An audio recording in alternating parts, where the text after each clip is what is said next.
Now, I know that I said I wouldn't be bringing this truck back on the channel unless we had a serious problem, and that's kind of what occurred. Right after I got this truck driving and on the road, I just started putting miles on it and immediately noticed that the steering box was pouring power steering fluid everywhere. Now, I was going to leave it, but let me show you guys. Do you see that entire puddle of power steering fluid? This main big one here, that is just from last night alone. That leak has gotten so bad, I'm filling up the power steering pump every other day if I start to drive it a lot. And when I am driving, it's just a constant stream out of there. So I went ahead and picked up a steering box. Now, I think what most caused this leak, guys, was age. Obviously, it's 230,000 miles and a 20-year-old truck. It's not a big surprise. It happens with these trucks. But also, I think I overfilled the power steering pump the first time, and that pressure had to go somewhere and went to the weak seals on the steering box. Like I said, I picked one up, so let's go ahead and get to work and throwing this thing in.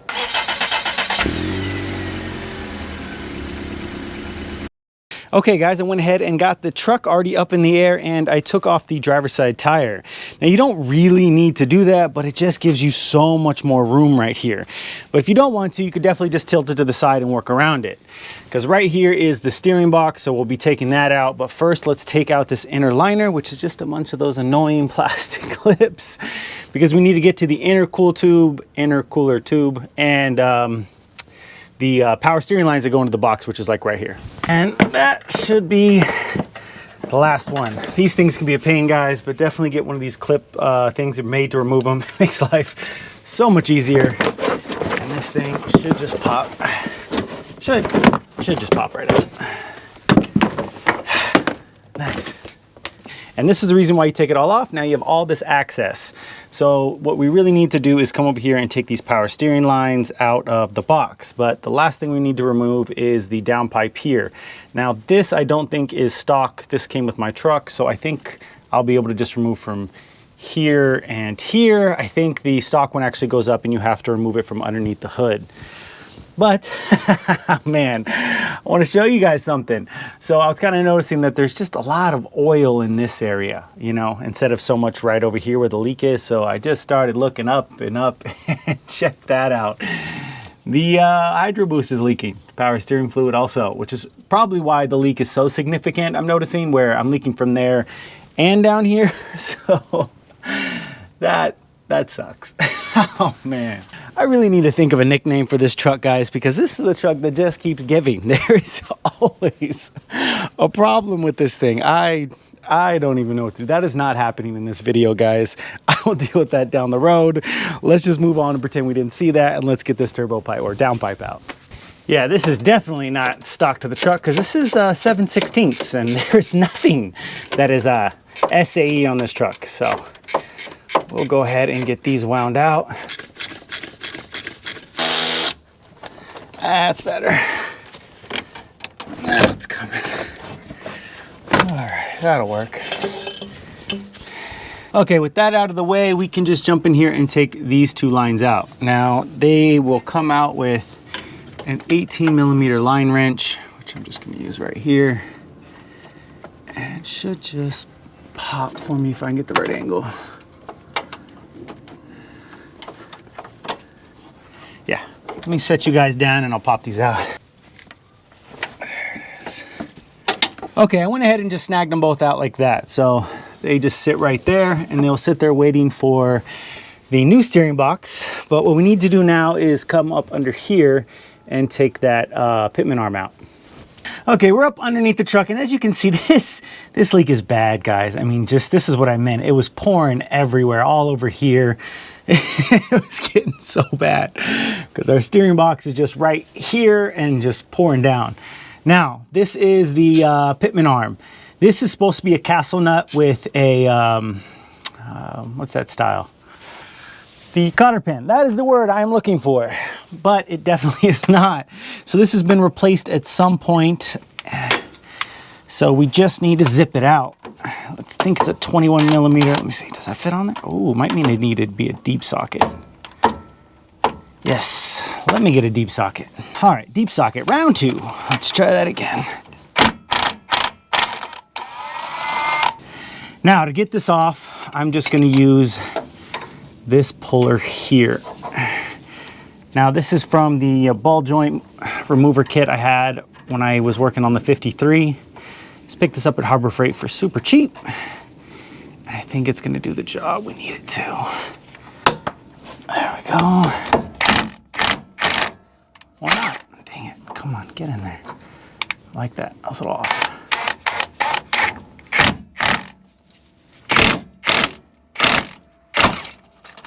Woo! I think that popped it. There we go. All right, guys, now with our pitman arm all popped out, we just have the 3 mounting bolts here and the 1 bolt holding in it actually to the steering shaft itself. Now, to keep the steering wheel, that's what I'm trying to say, actually centered while this is going on, we will just use the steering, what is wrong with me today? The seat belt to keep it straight and just, oh, it's okay, little forward, come here. There we go, clip it in. And let's just make it nice and tight. Nice and straight. That'll work. It shouldn't let it move at all, really. Come on. All right, just gotta snap it loose. Let's see. This ratchet is kind of weak. There.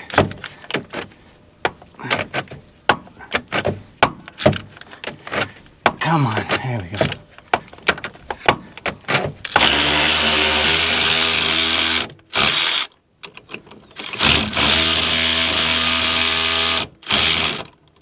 This thing is weak sauce.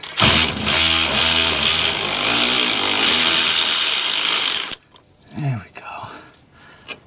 Just out, just like that. Now with those out, should be able to slide this one up and out of the way. There we go.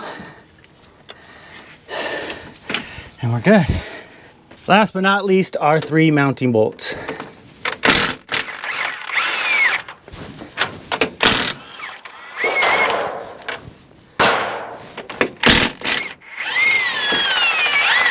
And that steering box should drop right out now.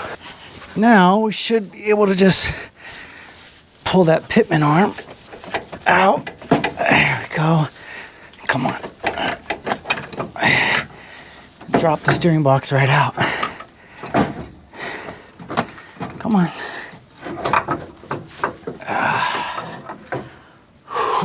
There it is. And there's the steering box all out, and you can just see how covered in oil and fluid this thing is. This thing is leaking so bad, and it's been leaking for a while. It's all gunked up everywhere.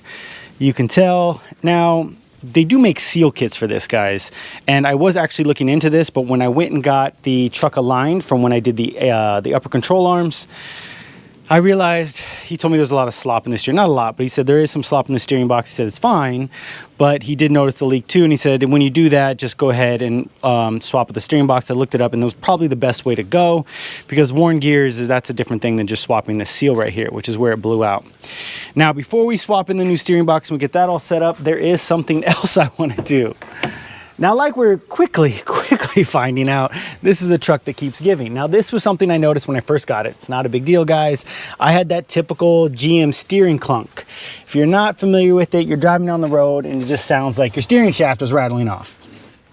Now, that is caused by this bearing here. Let's see if you guys can hear that. Let's see. There you go. This bearing and also this intermediate shaft, that'll cause some clunking too. So we're gonna go ahead, while this is disconnected, just replace that. All right, now what I have here is a Dorman kit. So this is the bearing that I showed you that's kind of in there rattling around. So we need to get one of these, plus the intermediate shaft. Everyone replaces these because the original GMs had a recall on them. They were having, they caused noise issues too. So that's what I have here. Now, the kit that Dorman has also comes with this part of the shaft, which is this one here. This one actually looks really good, but for the price to buy these separately, you get this for free in the kit. So free's kind of nice. So that's the route we're gonna go with that. We got the whole steering from bearing, shaft, all the way down to the steering box getting replaced. So this truck, it's gonna be brand new when we're done. So let's go ahead and get all this stuff taken out and get it thrown in, guys. Now, luckily GM made this nice and simple for us.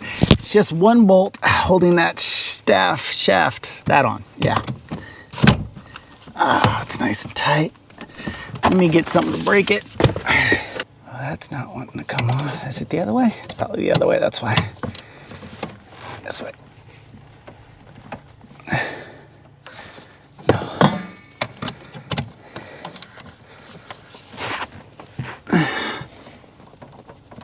Damn. There it is. I must have had some Loctite on that. This whole shaft will push down, but actually I think it pulls out this way, not out the back. At least I think so. That doesn't want to come out.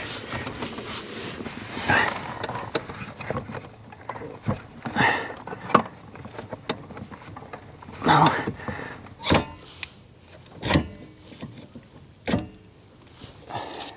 There we go, I just pushed it from the other side. That should just come out now. No, come on. Ow. Okay. Okay, guys, well, I keep knocking over the camera, but you saw I got the shaft out. Now we just got to leverage this bad boy out. And it should just pop out, you know, on my luck. But let's see. Can I just pull on it?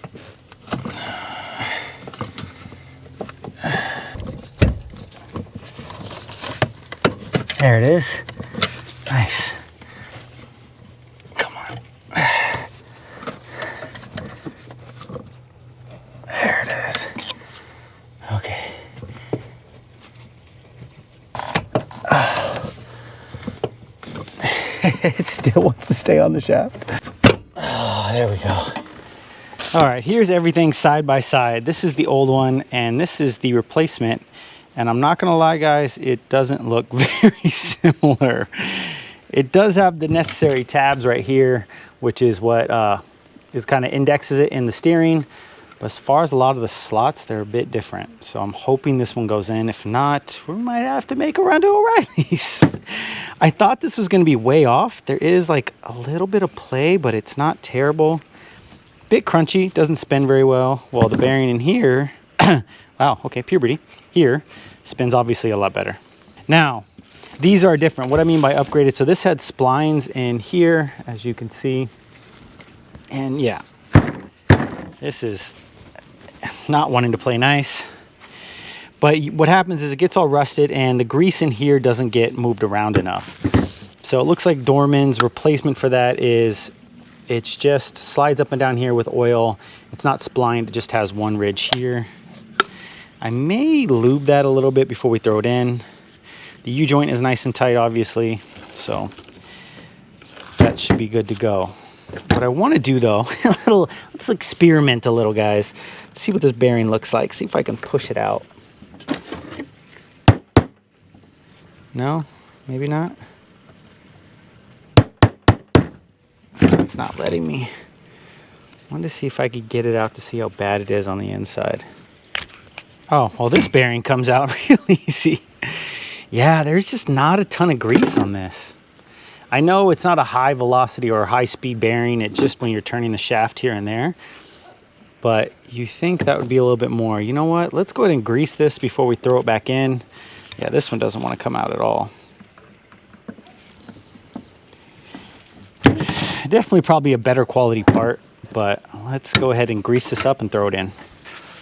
All right, guys. Well, I don't have much, but we're just going to use some of that. Should be just fine. Plays well with whatever grease is in there. Now, you know, I'm doing this mainly because I live by Murphy's Law, and generally I have bad luck in general. So if I don't grease this or be more cautious, it's definitely going to fail again very, very soon. So figure if we can just do whatever it takes to get these aftermarket parts to last as long as they can. That should be good to go. I'm gonna go ahead, wipe it down, clean it up, and let's throw it in the truck.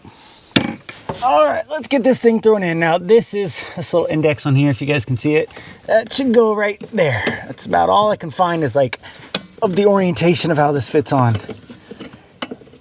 Oh, can we get that through there? No, maybe, sort of. That doesn't want to go on. That's not a good sign.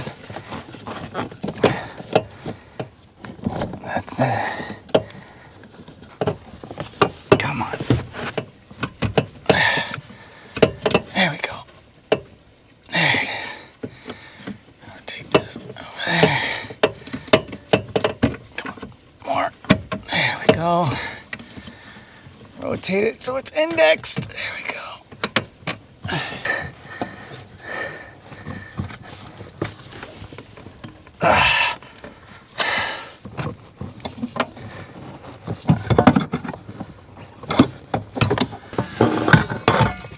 That's about as far as that wants to go in.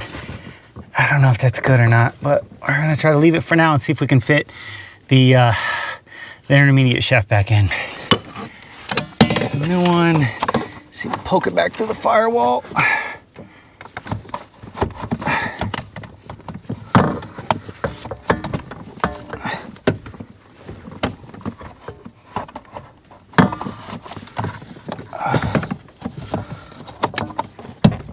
There it is. There we go. And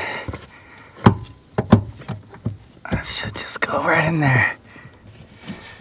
There. Like that. That's not gonna pop out on me, is it? And remember before you could push on it, it would rattle? It's not doing that now, but man, does that feel like it just wants to come out? Okay, there was definitely some blue Loctite on this, so I am putting blue lock, or there's Loctite in general, so I'm gonna put some back on it. We'll keep an eye on this bearing, but there is no more rattle, which was the goal. All right, we are back in the shop, guys, because I wanted to get the steering boxes brought in here. Now, I wanted them up here on the bench so I could use the vise and have, you know, height level to be able to work on stuff. But here is our replacement box. What I ended up getting was a redhead. Now, I went with redhead simply because they had really good reviews and made in the good old USA. It's really nice to see for a change that some of the parts have been thrown on here. This is supposed to be a really reliable box. Some of the replacement boxes are Cardone, I think the brand, and they are not as reliable. I heard they leak really fast and a lot of slop in the gearing. These come guaranteed, tested. Gears are supposed to be almost brand new, so we should be good to go there. Now, I can't actually attest to the quality of the redhead until, you know, I actually drive it around. But from, like I said, good reviews, I'm gonna go with it. I'm pretty confident. But if you guys are looking to actually get this done, the 3 companies that I've understand to go with is Redhead, PSC, which is double the cost, or a company called Blue Top. And if I'm being honest, I probably would have gone with Blue Top first. Now, why? Because Blue Top, from what I understand, is some of the same people that helped build Redhead, and then they split off and made their own company. So same quality, same everything, but better affordability. So that's kind of a good thing. So if you guys are looking to this, look into Blue Top first, but hopefully Redhead does well for me. I already bought it, so it's what I went with. Now, what we need to get off here is this nut off the pitman arm. There we go. Which is 1.25 inches. And that's on the floor. Okay, I'm back up. Now, that's actually the only thing I'm gonna be using off the steering box, guys, so we can set it off. I'll strip all that later so that I can send it back as a core. But what we're gonna do is put a whole new pitman arm on it. Now, why I went for that is anything that's a wear item, guys, I like to just replace it. I mean, the thing is if you're like, oh, well, it seems fine, but then it goes bad in 20 or 30,000 miles, it's like I should have just replaced it while I was in there. Just makes it simple. Only while I'm in there, guys, I just take care of it because, like I said before, I live by Murphy's Law. If it's something I should have done, it'll go wrong for sure. Now, from my understanding, don't quote me, but these, I can also tell that these have 3 large splines in them. Now, the splines, from what I can tell, are slightly different sizes. I may actually test that theory out right now.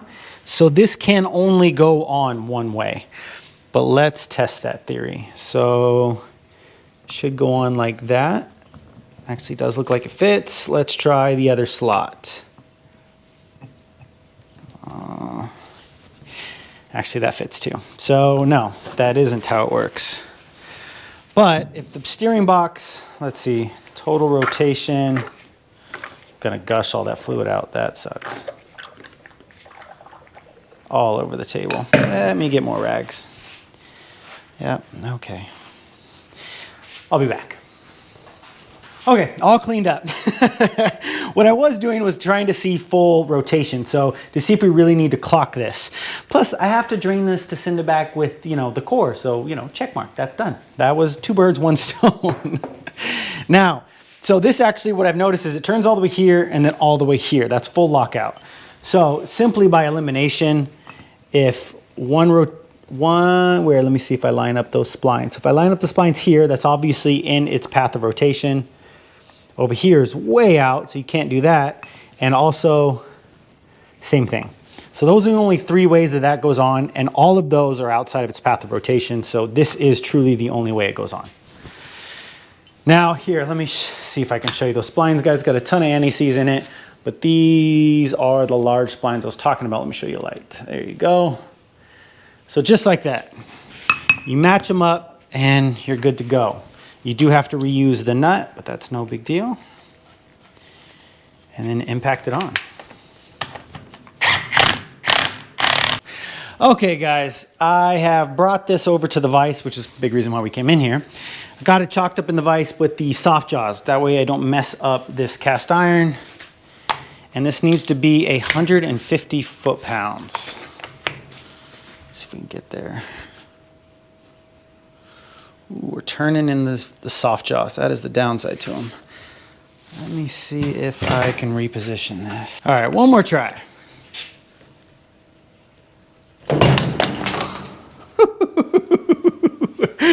All right, that's not working. Let's just use the regular vise. There it is. One more time. All right. Now while we have it still securely chalked in the vise, we will get the steering shaft on. Now it has 2 flats. This has 2 flats here, top and bottom, so it should just go on, you know, should just go on like that. Let's try a plastic hammer. This way. Oh, well, apparently there's a top and bottom. That I didn't know. 2 flats, but one is, must be bigger than the other. Yeah, that doesn't go on there, but that one definitely slips on there. Okay, well now you know. And then what I'm gonna do for here is a little bit of Loctite again, because this doesn't have any kind of lock nut or washer. So we should be good to go. Just a little snug, because this is a small little 5/16 bolt, so you don't want to go too tight. And that should be good to go. All right, guys, now we just throw it back in.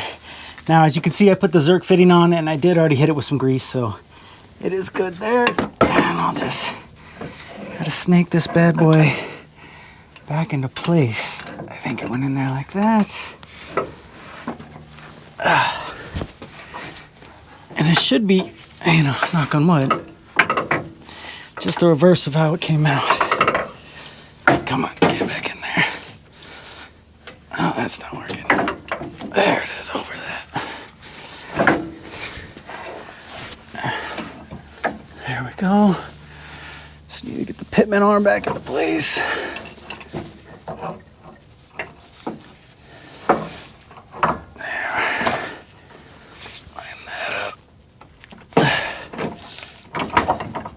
There we go.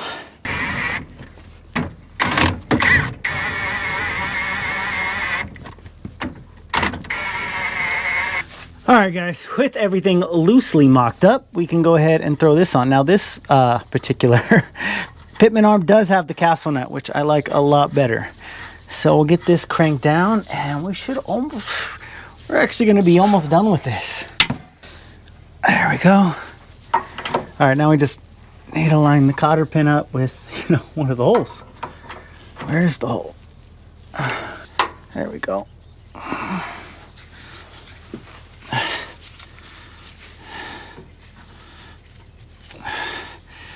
And we're done down here.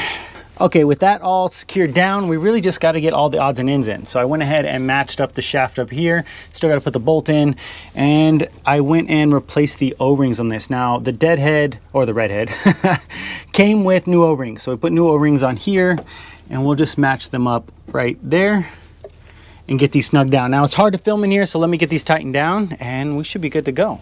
Okay guys, it is in and snug down, so that is taken care of. Let's go ahead and get that bolt in. We can get this door down and we'll be ready to rock.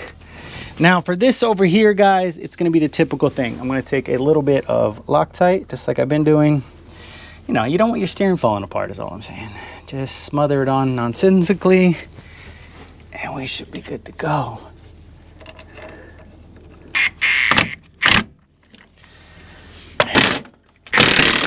As you guys saw, we got all of the nuts and bolts in, so we're good to go. I went ahead and threw in the downpipe, so essentially we're done. Just got to throw the tire and the inner fender cover on, and this thing is checked off. But we still need to bleed that whole system. You got to go through a whole process, which we're going to do right now. But let's unchain the beast, and the steering wheel is nice and tight, so we should be good to go. Let me clean up everything. I'm going to throw that tire back on, and let's try to get the air out of this system. All right guys, well, with all of the work pretty much done, it's just bleeding it out. And so basically going full lock back and forth about 20 times with no power steering. So you want to do this with the truck off to get all the air out. Check the fluid, fill, check the fluid, fill, that kind of thing. I will get back to you. You know, once we have an update. Okay, I did that a bunch of times and the fluid's already dropped quite a bit. So I'll fill it back up a little bit. And I'm basically just gonna go back and forth doing that until I should see the fluid not move at all. And then once that's done, we'll start it up and do it all over again. Okay guys, I went back and forth a bunch and we seem to level out on the cold full.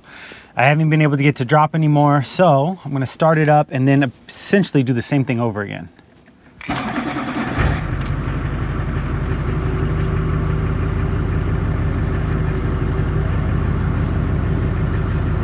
All right, after doing that forever, I think we're good to go. I've got it topped off and we're sitting there right at the top of cold full. So I think we're gonna be good to go, guys. I think I'm just gonna clean up, and the last thing we have to do is actually take this thing for a drive. All right, guys. Well, the last thing to do is take this thing for a drive and see if all this work was worth it. Now, when we were doing the back and forth, I didn't notice any leaks, so that's good. And I also want to know if we got that bearing in there, and I'm gonna hear any clunks while driving.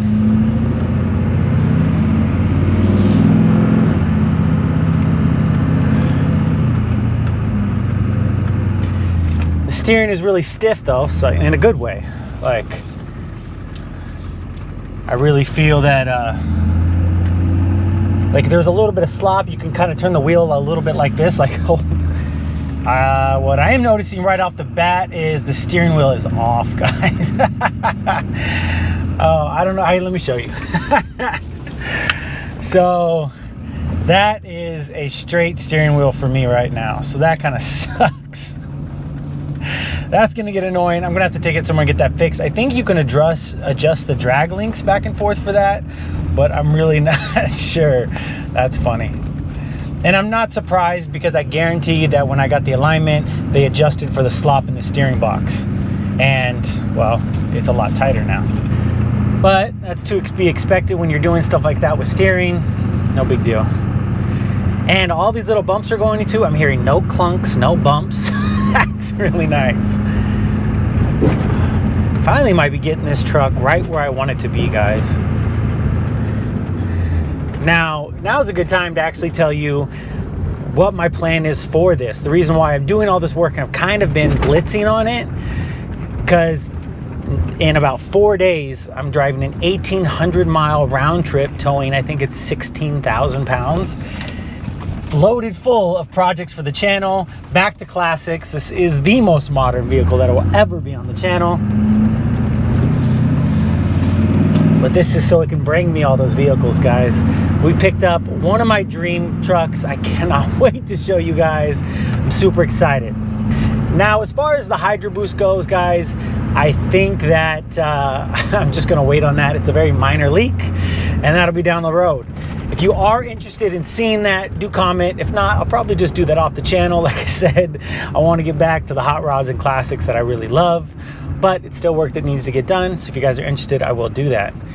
Now with that, guys, that is an episode. I just want to say thank you as always. You guys have been awesome. It's been a good 2023. I do appreciate all the support, and I'm really looking forward to 2024 and all the things that I'm going to be bringing you guys. So don't forget to like, comment, subscribe. And again, if I can do any of this, so can you. I'll catch you guys on the next one.